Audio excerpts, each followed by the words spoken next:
Okay, here we are at the boat here. Like I said, in Bermuda, we have all these different types of boats. I mean, if you're, but if you look across the bay, you actually have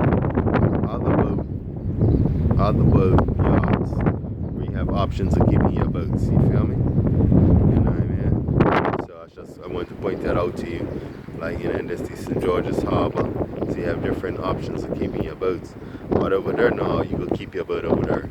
But they would trailer to the water.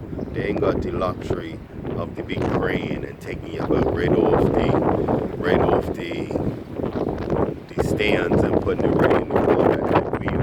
So that's where boat pool becomes, a no-brainer. But that's where it becomes a no-brainer, even though you pay more over her.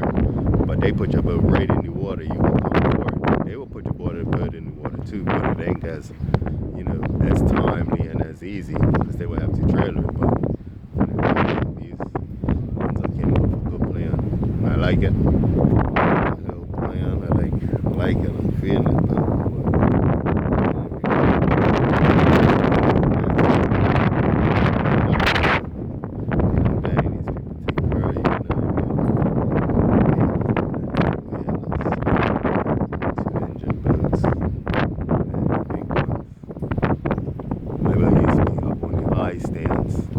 I used to go to St. George's Club over there to a football game. I used to look up and see my boat just sitting there pretty. You know what I mean? It used to make my day. So yeah, Alright.